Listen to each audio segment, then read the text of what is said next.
With us right now, the founder and managing partner of Orchid Black, Jim Barnish. You're just down the road in St. Pete. Jim, thank you for joining us.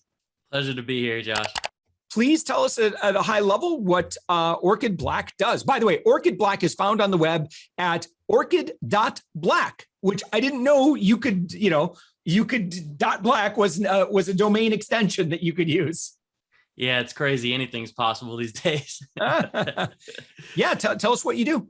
Yeah, sure. So imagine you're a tech founder or CEO, and you've built a strong company by many measures.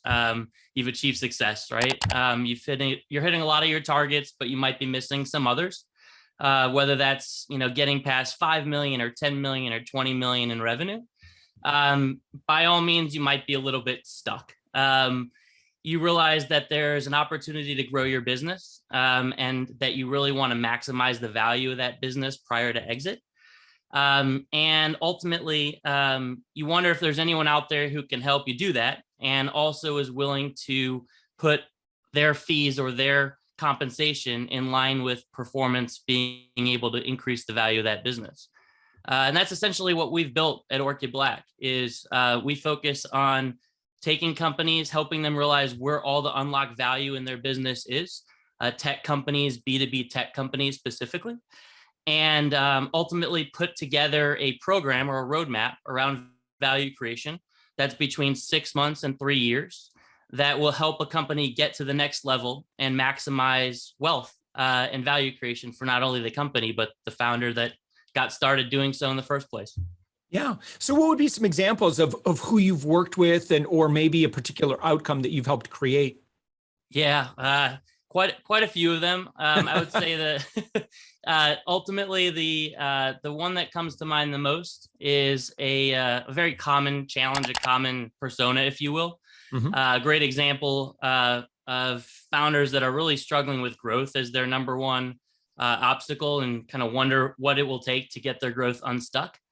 We were called in to help a B2B software company, about 20 million in revenue, by a founder who had bootstrapped for 10 years and built an amazing business. But it was starting to flatline.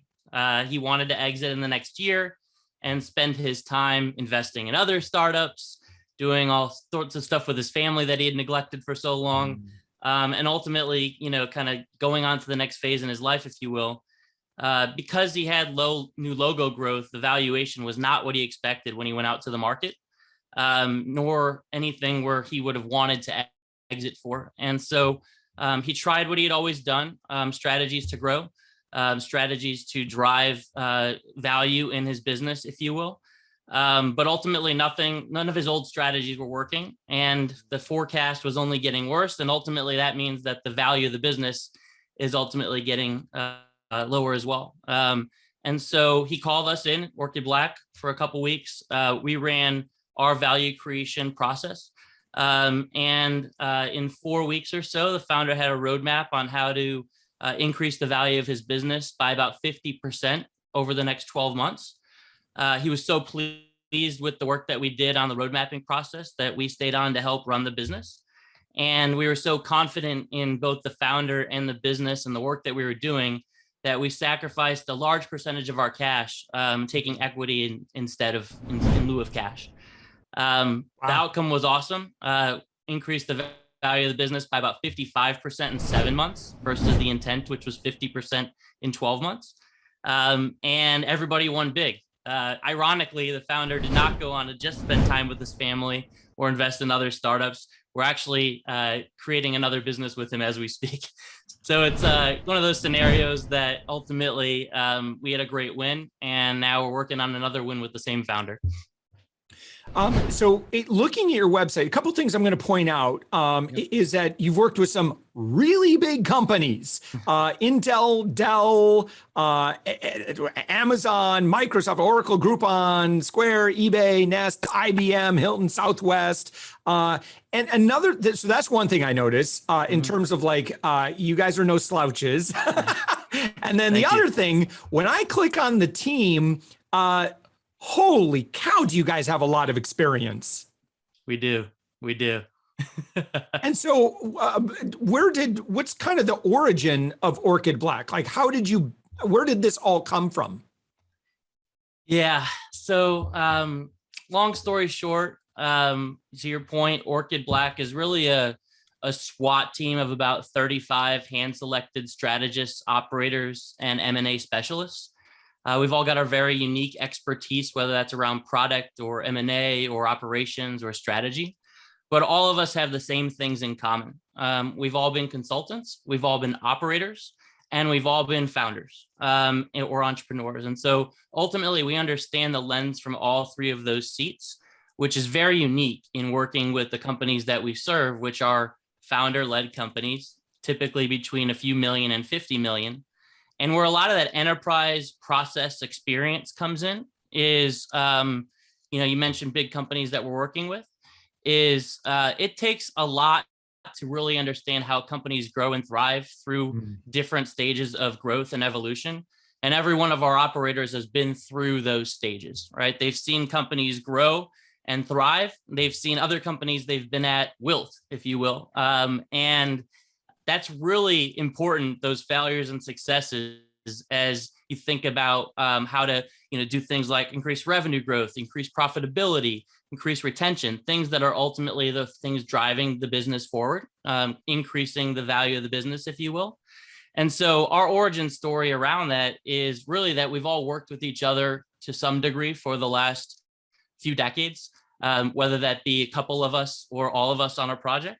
And that's really special because the cohesiveness that we've built as a team allows us to basically drop ship into companies that need us the most, and be able to leverage our experience across the team to leverage our niche skills to help founder-led companies grow and drive value in the business. So that's the short version of it.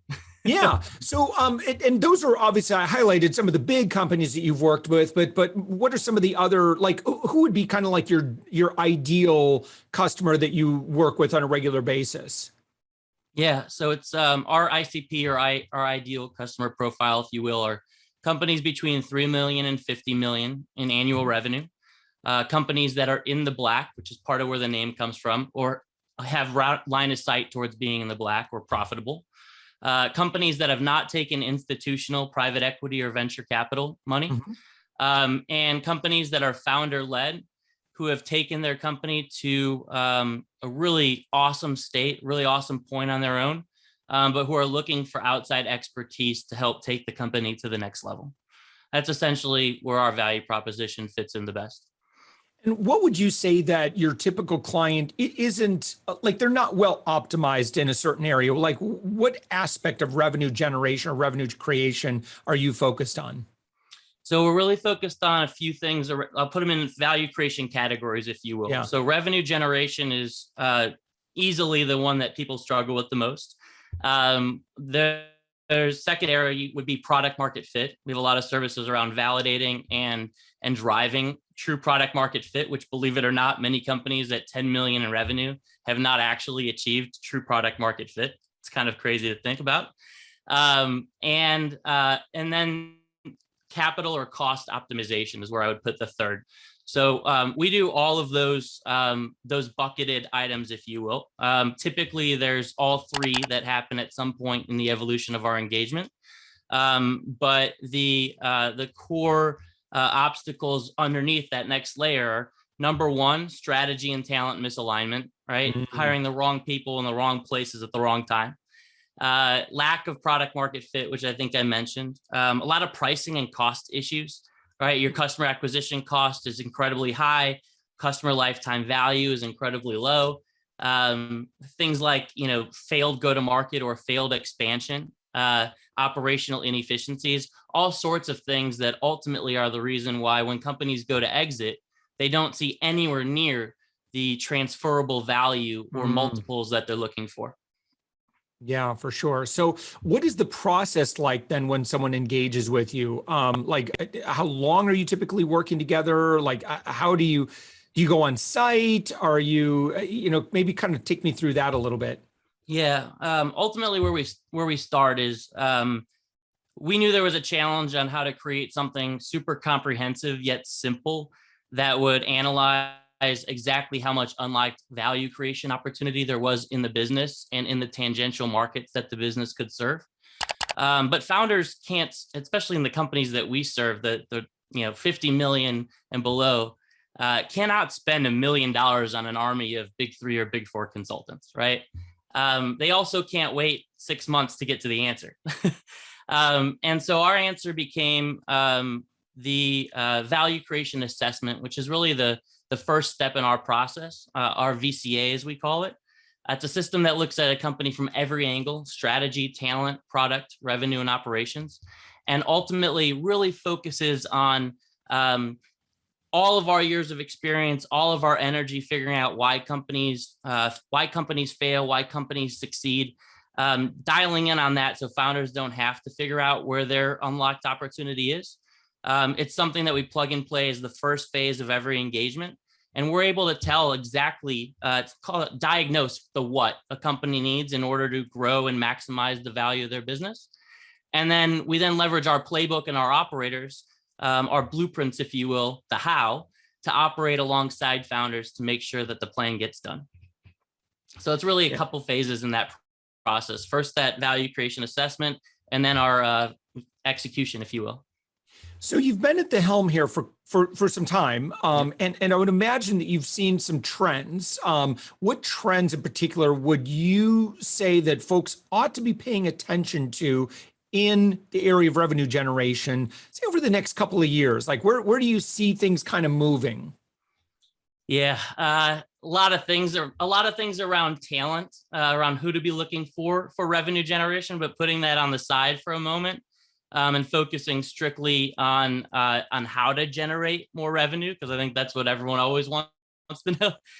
The number one thing, which has really always been a thing, but is becoming much more popular in the way people talk about it, is something that I would call nailing your niche or nailing your ICP. And it's something, an ICP is ideal customer profile.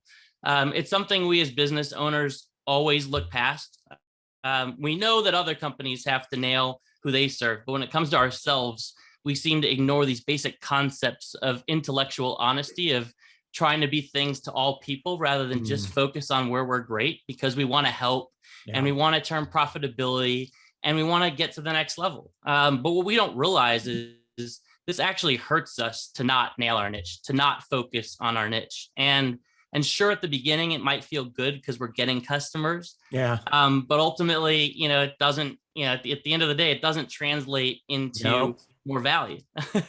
I've been the guy who spent $1 million on marketing, $1 million on sales for $5 million companies.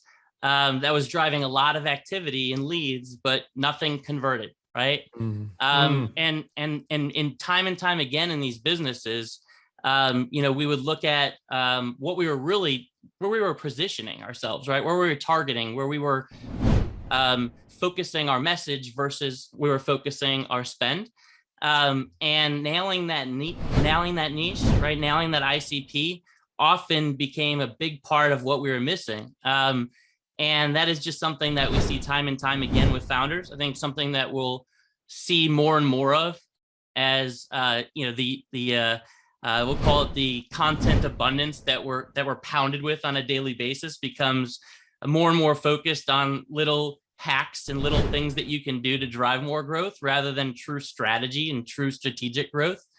But ultimately, focusing on something that's a pain, a need, an aspirin, if you will, rather than a nice to have, and a vitamin is the first step in that process. And a pain that's recurring in nature and a need to have. And that's something that we oftentimes work on with companies, whether they're 3 million or 50 million in revenue, because they've oftentimes missed that simple part of the equation. All right. So the website orchid.black, when somebody goes there, and particularly in and around, kind of who we've been talking about, who Orchid Black works with, what would be a great first few steps for them in terms of engagement, maybe kind of really understand, the team, the experience, that sort of thing?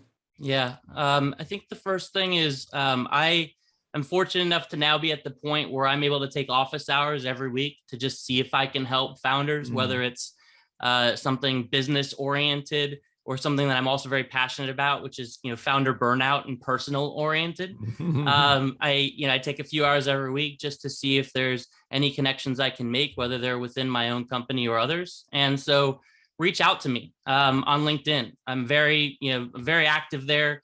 You can find me at Jim Barnish Jr. or Grow Smart, Grow Fast. And I'll take the time to see if there's a potential fit within our growth program, or at least point you in the right direction. So what was that? The two other websites you gave: Grow Smart, Grow Fast. On LinkedIn, you can find me at Jim Barnish Jr., which is my name, or Grow Smart, Grow Fast, which is my tagline on LinkedIn, if you will. Oh, I see. Yeah. There we go. And one thing I wanted to point out a couple of other things that you're personally involved in. For our friends in Florida, tell me about, I guess you serve on the board for Synapse. What's Synapse? I asked that because I'm in Orlando and I see there's an event in October. So naturally, I'm curious. Yeah, Synapse is a really interesting, call it event company and innovation company that's focused on bringing this disparate state of Florida, Jacksonville, right, Orlando, Tampa, Miami, together a few times a year. Obviously a little challenging during COVID times, but starting to really get back to the basics.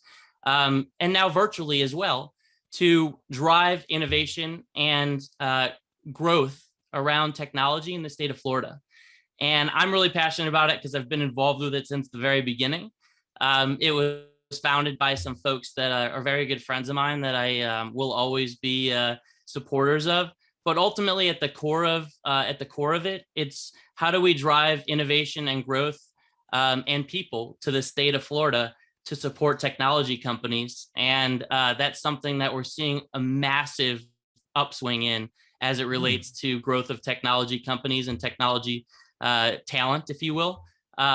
And I'm just super excited about the opportunity in the state of Florida around it. So thank you for asking. Yeah, no, and having volunteered with, SBDC and Firespring Funds and, oh gosh, I can't think of that. I mean, there would be no Up My Influence if it weren't for my volunteer work that I've done in our local startup community. So I just want to say thank you for being involved at that level. But I can just tell you that, when you serve in your local community, if it's your local startup community, local events, that help stimulate, up and coming companies, help attract, resources and funds and investment and that sort of thing in your local community. It's a win for everybody. And I'm sure that's been your experience. It's 100% been my experience.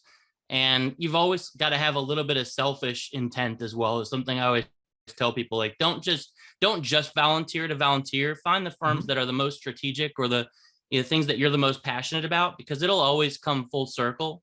And asking for introductions and things like that as part of it is okay. It's okay to also, be a little selfish as you're being very selfless, because I think the two are thought of as antonyms, but they could not be more interconnected in my perspective, right? When you be more selfless, you can actually be more selfish at times. And when you're more selfish in some limited cases, you can also, be actually more selfless. So I think that's something that, if you look in the dictionary, is not true, but as it relates to business, I think is absolutely true.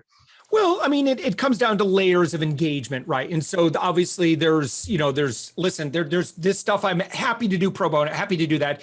And it might make sense for us to engage at a transactional level, maybe. And, by just, and like I said, this is my own experience, because, I was kind of just, kind of dumb and happy with Savings Angel, my other company. And I said, I really would like to give back. So I started, serving on boards and doing pro bono mentoring and giving workshops in and around getting media placements. Started with other veteran-owned businesses that led to minority and women-owned businesses and other early stage companies. But then what inevitably happened is, when you're just out there, other board members are like, you're pretty good at what you do. Can you advise us, on that, on that strategy where I'm like, yeah, sure. And it was only because of that. I mean, like I said, now here we are, 7 years later, and this is all I do today, is working and around, both kind of authority, media, and then primarily for B2B sales kind of thing. So, yeah. So I just listen, I saw that on your LinkedIn and I'm like, that, and plus you do lots of other stuff as well, in terms of volunteerism and that sort of thing. And there's certainly where you plant your seeds, not necessarily where you reap your harvest. But I find that just being out there doing good in the world, it always comes back. Yeah. Well said. Well said. Awesome. Your website, orchid.black. And then, of course, you can find Jim on LinkedIn. And that'll link off to all the other work, Jim, that you do. I want to say thank you so much for joining us. And again, orchid.black. Thank you, Jim Barnish. Thanks, Josh. Thanks, everyone.